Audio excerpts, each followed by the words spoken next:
오늘도 주포의 핸들링에 대한 공부를 계속해 보겠습니다.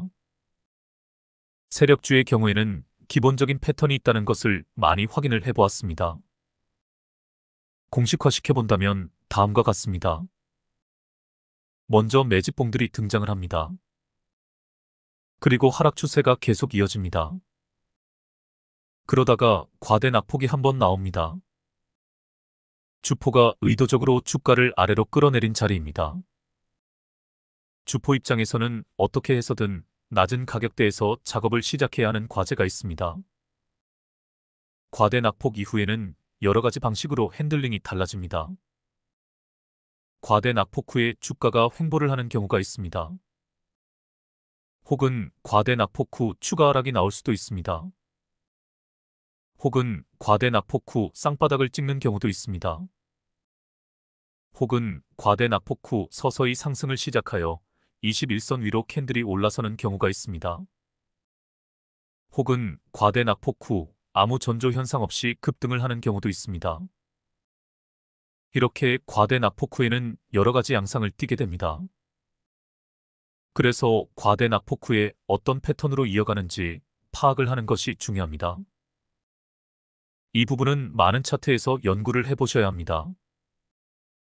또한 이 다양한 패턴에서 공통적으로 등장하는 것이 하나가 있습니다.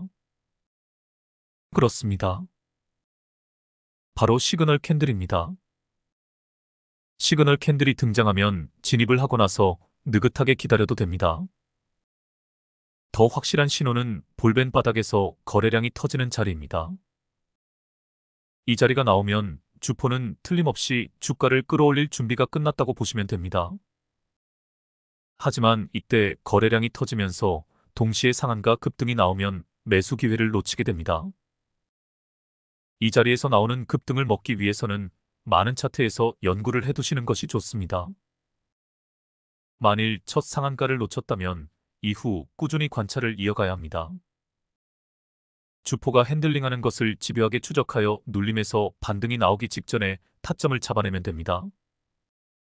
오늘은 지금까지와는 전혀 다른 패턴, 즉 매집봉이 없는 세력주에 대한 공부를 해보겠습니다. 그리고 지금까지 보았던 하락 매집과는 전혀 다른 형태의 매집에 대해서도 공부를 해보겠습니다. 파도 종목을 예시로 들어 설명을 한번 드렸습니다. 주로 신규 상장주의 경우에 이런 패턴이 많이 등장합니다. 기억을 되살리기 위해 파도 차트를 다시 가져와 보겠습니다. 상장 초기부터 지금까지의 상황입니다.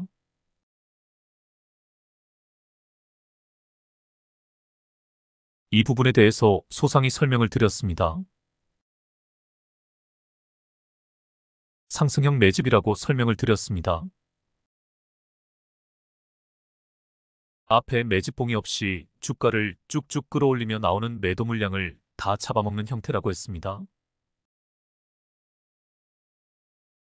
과대 낙폭 후에 바로 급등하는 패턴이라고도 볼 수 있습니다. 과대 낙폭 후에 바로 등장한 큰 오빠 캔들에서 타점을 잡을 줄 알아야 한다고 했습니다.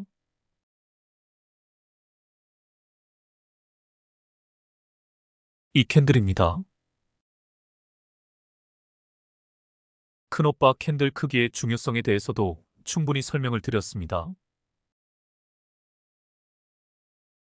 그리고 첫 눌림에서 반등을 시작할 때 타점을 잡는 것이 중요하다고 했습니다.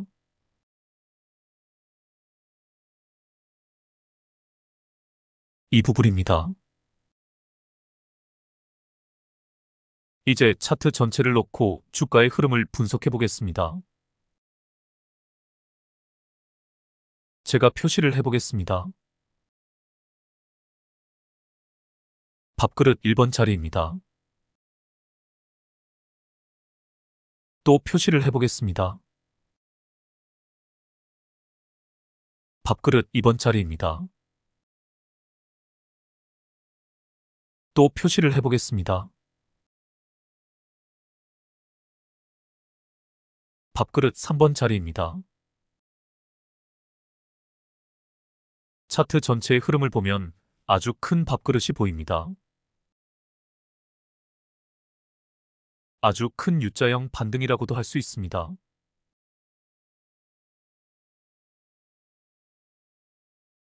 이 부분을 밥그릇 2번 자리 끝에서 나오는 골팍이라고 해석을 하기도 합니다. 지금 밥그릇 3번 자리가 시작이 된 것을 알 수 있습니다. 엘리어트 파동으로 보면 큰 하락 3파가 끝나고 상승 1파가 시작된 자리이기도 합니다. 제가 표시를 해보겠습니다. 하락 1파입니다. 하락 2파입니다. 하락 3파입니다. 이제 큰 하락 파동이 끝이 나고 본격적인 상승 파동이 시작된 것을 알 수 있습니다. 밥그릇 3번 자리와 맞물려 들어갑니다. 여하튼 하락 추세를 완전히 극복하고 상승세가 시작된 자리라는 것을 알 수 있습니다. 상승 추세를 따라가는 추세 추종의 원칙에 따라 좋은 타점이 나온 상황입니다. 단기적인 조정 후에 다시 반등할 때 타점을 잡아보면 좋을 것 같습니다. 제가 이 종목이 단순한 우량주라기보다는 세력주에 가깝다고 말씀을 드렸습니다. 그 이유는 상승 각도 때문입니다. 상승하는 각도가 일반적이지 않습니다. 원래 밥그릇 3번 자리에서는 컵앤홀더 형태가 많이 나옵니다. 제가 컵앤홀더 혹은 컵앤핸들 패턴의 전형적인 이미지를 가져와 보겠습니다.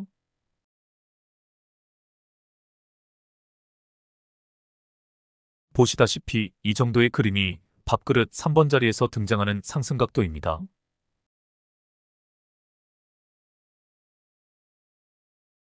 실제 차트의 이미지도 가져와 보겠습니다.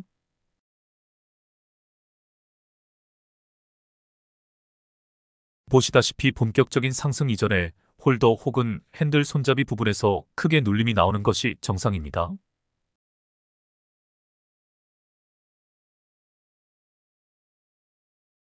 이에 비해 파도 차트는 상승 각도가 좀 일반적이지 않습니다. 그래서 제가 자연스럽지 못한 상승이어서 세력주의 성격이 강하다고 분석을 한 것입니다. 다시 파도 차트로 가보겠습니다.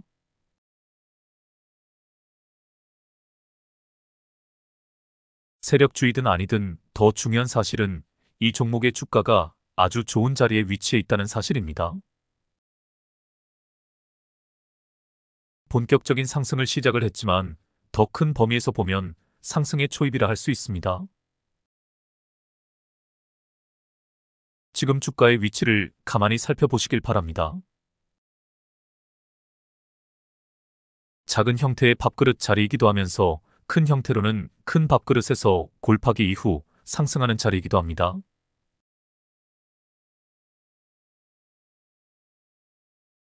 전체적으로 주가가 얼마나 좋은 위치에 있는가 알 수 있습니다. 중요 저항 라인만 돌파를 하면 위에 매물대는 텅텅 비어 있기도 합니다. 제가 또 밥그릇 3번 자리에 위치해 있는 차트를 하나 더 가져와 보겠습니다.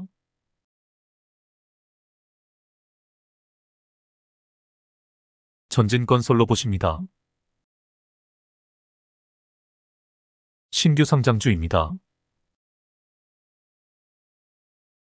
딱 보아도 밥그릇 3번 자리라는 것을 알 수 있습니다. U자형 반등이라고도 할 수 있습니다. 모든 저항 라인을 다 돌파를 하고 신고가 영역에 들어서기도 했습니다.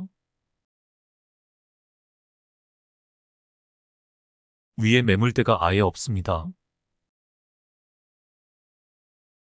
얼마나 좋은 자리인지 더 이상 설명을 할 필요도 없습니다.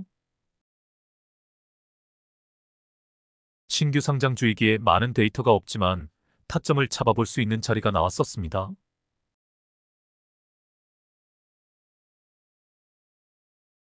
여기입니다. 볼벤 바닥에서 미세하지만 거래량이 터진 자리입니다. 신규 상장주는 어떤 특정 세력이 들러붙어 있지 않습니다. 하지만 이제 상황이 바뀌었습니다. 최근 거래량이 터진 것이 보입니다. 저 정도 거래량은 절대 개미들이 만들 수 없는 거래량입니다.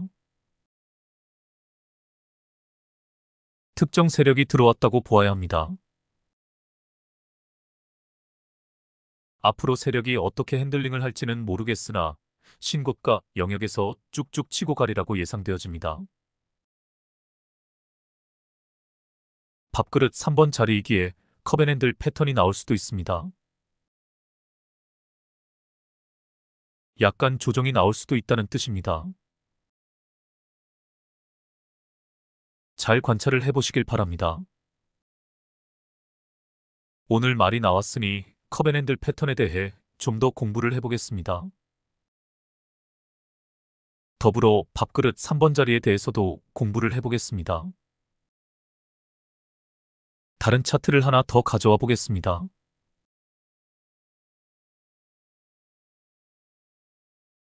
네이처셀입니다.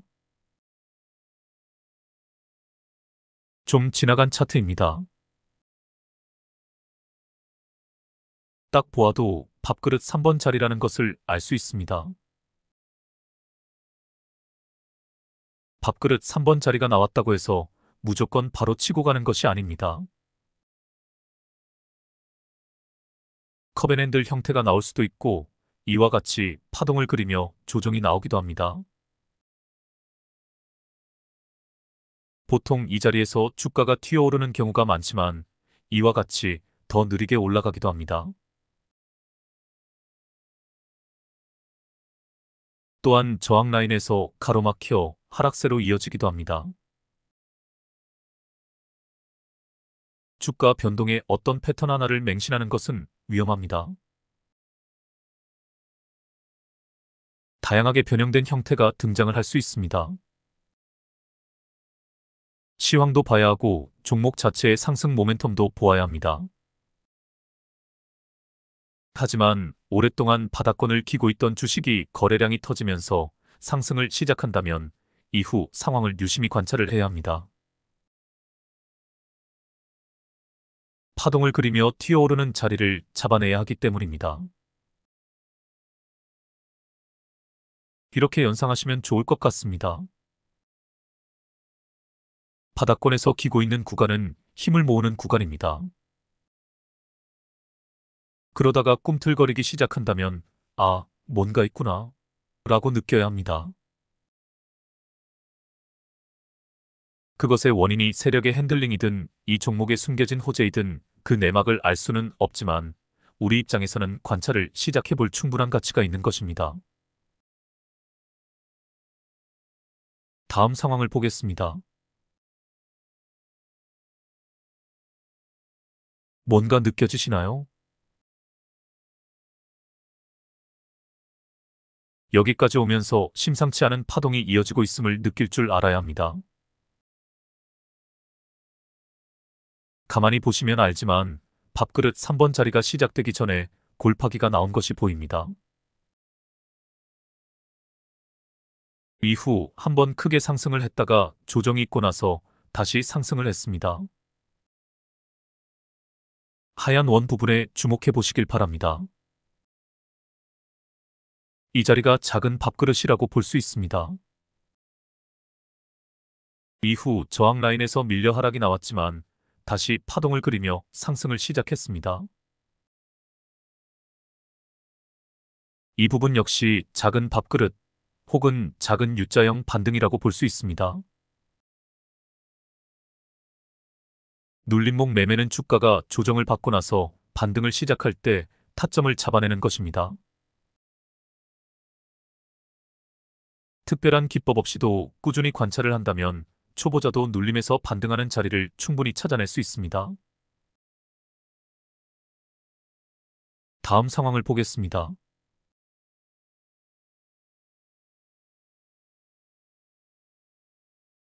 오늘까지의 상황입니다. 이 종목의 상승 모멘텀에 대해서는 각자 공부를 해보시길 바랍니다. 저는 차트상의 주가 변동에 대해서만 설명을 드리겠습니다. 제가 표시를 해보겠습니다. 여기가 밥그릇 3번 자리가 시작된 자리입니다. 이렇게 잠잠하던 주가가 갑자기 급등을 한다면 그때부터 지속적인 관찰이 들어가야 합니다. 세력이 들어왔다고 확신을 하고 놈을 발라먹을 계획을 세워야 합니다. 제가 실제 매매를 하지는 않았지만 급등 이후 관찰 추적하면서 타점을 잡아내는 시범을 보여드리겠습니다. 차트를 줄여서 최초 급등 자리부터 차트를 따라가 보겠습니다.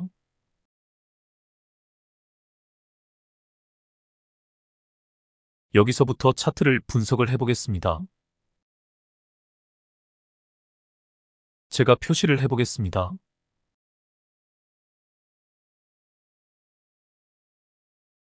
이것이 무엇을 의미하는 것일까요? 제가 차트상 특이한 것이 나오면 주포의 핸들링이라고 보아도 무방하다고 했습니다. 저런 장대 양봉은 절대 개미들이 만들지 못합니다. 전혀 매집봉처럼 보이지 않지만 모두 매집봉들입니다. 주가를 부양시킬 것처럼 하면서 장대 양봉이 선 다음에 주가가 줄줄 흘러내립니다.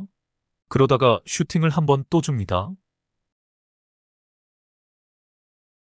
또 주가가 흘러내립니다. 또 슈팅이 나옵니다. 이런 매집 형태를 횡보형 매집이라고 합니다. 주가가 박스권에 갇혀 횡보를 하는 동안 간간히 슈팅이 한 번씩 나옵니다. 주포가 간헐적으로 슈팅을 주면서 매도 물량을 한 번에 크게 모은 것입니다. 이 횡보형 매집도 잘 기억을 해두시길 바랍니다. 주포가 핸들링을 하지 않으면 절대 이런 그림이 나올 수가 없습니다. 주포놈은 이 종목의 상승 모멘텀을 알고 아주 긴 시간 동안 매집을 해오고 있는 것입니다. 언제 본격적인 상승이 시작될지는 아무도 모릅니다. 그것은 전적으로 주포의 핸들링에 달려있기 때문입니다. 우리는 언제 한번 큰 시세가 나올 것을 예상하고 지속적으로 관찰을 해야 합니다. 우리가 이 주식시장에 나와 있는 모든 종목들을 다 관리를 할 수는 없습니다. 하지만 주요 섹터를 정리해놓고 관심 종목에 등록을 한 후 내가 관리하는 종목들이 있어야 합니다. 내재된 상승 모멘텀이 좋은 종목들을 평상시에 관리를 해두어야 합니다. 그 종목이 바닥권을 기고 있다가 최초 상승을 시작할 때부터 예의주시해야 합니다. 조선, 방산, 원전, 제약 바이오 섹터 등에서 앞으로 전도 유망한 기업들이 많이 있습니다. 특히 제약 바이오 관련주들은 그 성장성이 무궁무진합니다. 엔비디아 CEO 젠슨 황도 이런 말을 한 적이 있습니다.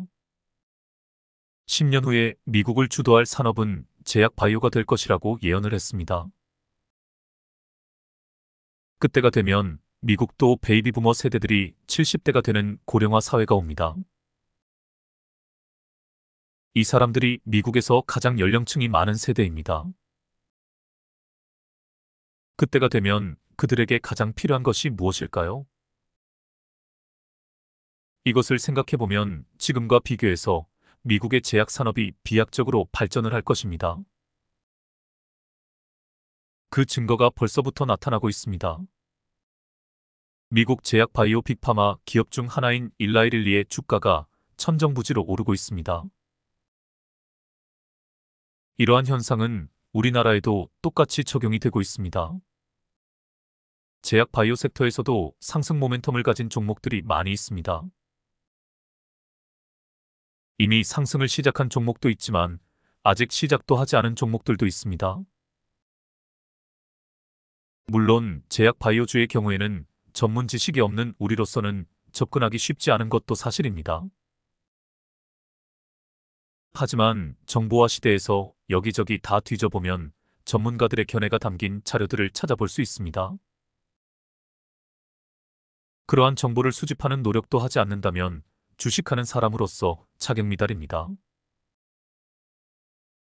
이제 곧 미국 대선의 결과가 나오고 트럼프가 당선이 된다면 우크 재건주가 시장에서 부각이 될 것입니다. 이러한 시황도 미리미리 감지를 해두어야 합니다. 여하튼 차트상에서는 이 종목이 상승을 시작하려고 꿈틀거릴 때부터 관찰에 들어가야 합니다. 다음 상황을 보겠습니다. 이것이 제가 이야기하는 꿈틀거리기 시작한 자리입니다. 상식적으로 생각해 보시길 바랍니다. 잠잠하던 주가가 급등이 한번 나왔습니다. 급등을 시킨 주체가 있을 것입니다. 급등을 시킨 이유도 있을 것입니다. 그럼 나름대로 해석을 해야 합니다. 뉴스도 찾아보고 전문가의 분석도 들어보아야 합니다. 차트상에서는 어떤 자리에서 급등이 나왔는지 차트 분석을 해야 합니다. 앞서 이야기한 것처럼 큰 범위에서 밥그릇 3번 자리에서 급등이 나왔습니다. 아, 이건 뭐가 있다? 라고 감지를 해야 합니다. 이 시점에서 차트 분석을 해보겠습니다. 급등 이후 크게 조정이 나왔습니다. 조정 후에 반등하려는 모습을 보이고 있습니다. 거래량에서는 거의 최저 거래량이 나오고 있습니다. 최저 거래량 뒤 양봉은 아직입니다. 그런데 가만히 생각해보니 황금 비율에 따른 기간 대칭이 끝나지 않았습니다. 피보나치 되돌림 지표를 가져와 보겠습니다. 피보나치 작도를 통해 가격 조정이 끝났는지 확인을 해보겠습니다.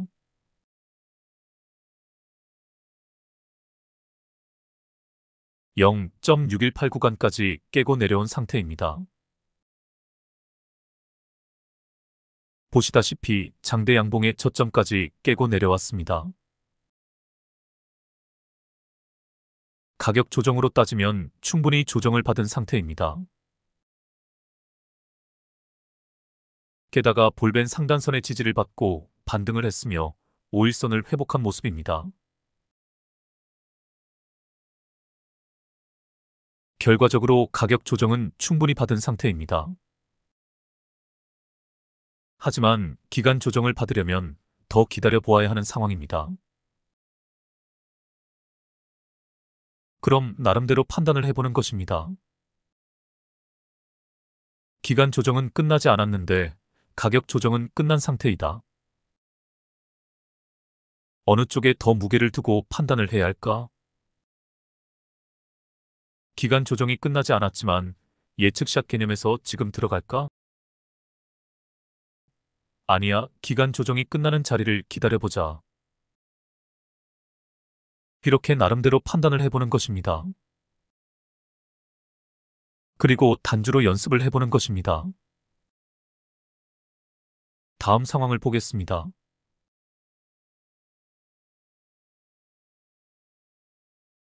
예상대로 기간 조정이 아직 끝나지 않은 상태였다는 것을 알 수 있습니다. 제가 봉수를 세어보겠습니다. 주가가 상승할 때 고점까지 8일이 걸렸습니다. 지금 주가가 조정을 받은 기간이 20일이 걸렸습니다. 9대18 황금 비율에 따르면 이미 기간 조정을 충분히 받은 상태입니다. 아직 최저 거래량 뒤 양봉은 등장을 하지 않았지만 반등 타이밍이 되었다고 충분히 예측해 볼 수 있습니다. 그럼 예측샷 개념에서 지금 들어가는 것입니다. 다음 상황을 보겠습니다.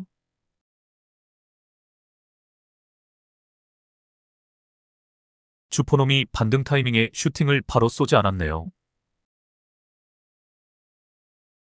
기간 조정이 끝나고 나서 야금야금 주가를 끌어올리다가 전고 돌파 자리에서 슈팅을 쏜 케이스입니다. 이렇게 주포마다 핸들링하는 수법이 다 다릅니다. 하지만 큰 흐름은 피해갈 수 없습니다. 정확히 가격 조정과 기간 조정이 끝나는 자리에서 상승을 시작한 것을 알 수 있습니다. 그러므로 기본 원리만 이해하고 있으면 충분히 반등의 자리를 찾아낼 수 있습니다. 다음 상황을 보겠습니다.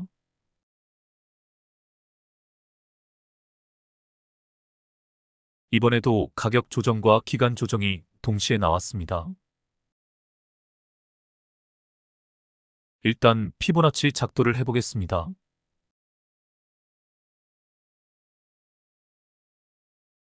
기가 막힙니다. 정확히 0.618 라인에서 지지를 받고 있는 모습입니다. 이번에는 봉수를 세워보겠습니다. 주가가 상승하는 과정에서 17일이 걸렸습니다. 주가가 하락하는 과정에서 42일이 걸렸습니다. 거의 황금 비율에 따라 조정이 끝난 상태입니다. 최저 거래량 뒤 양봉은 오늘 등장을 했습니다. 최근 6거래일 동안 지지라인을 잘 지켜준 것도 보입니다. 이제 충분히 반등 타이밍이 되었다고 판단해 볼 수 있습니다. 다음 상황을 보겠습니다.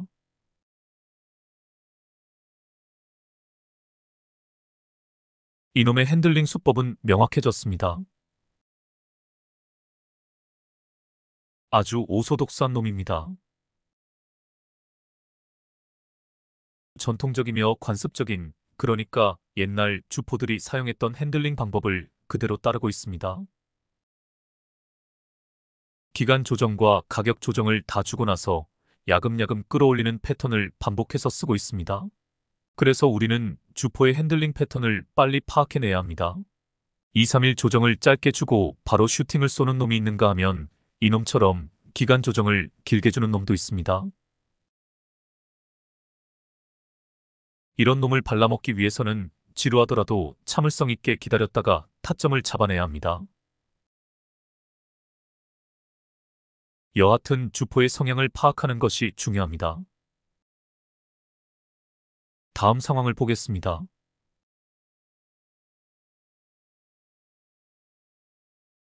다시 한 번 더 이놈의 성향이 열실히 증명이 되어집니다. 이번에는 기간 조정을 황금 비율에서 거의 1.5배까지 준 것 같습니다.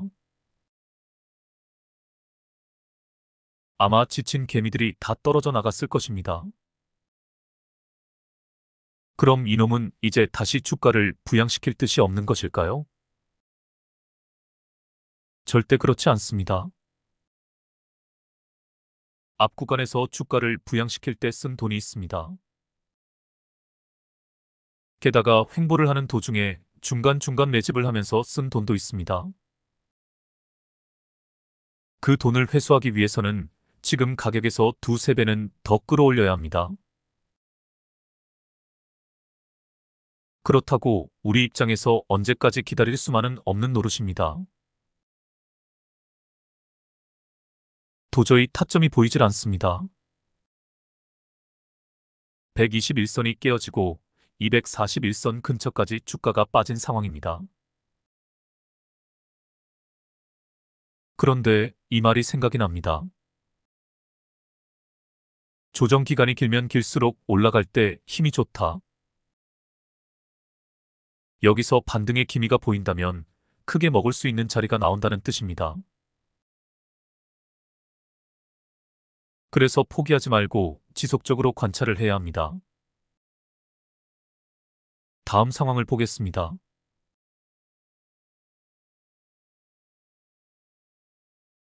이것이 주포놈이 노린 것입니다. 주포놈은 개미들이 지쳐 다 빠져나갈 때까지 충분히 기다린 것입니다. 그래야 주가를 끌어올릴 때 매도 물량이 많이 나오지 않으므로 쉽게 주가를 부양시킬 수 있기 때문입니다. 다시 한 번 더 기억해 두시길 바랍니다. 조정 기간이 길면 길수록 반등할 때 힘이 좋아진다. 다음 상황을 보겠습니다.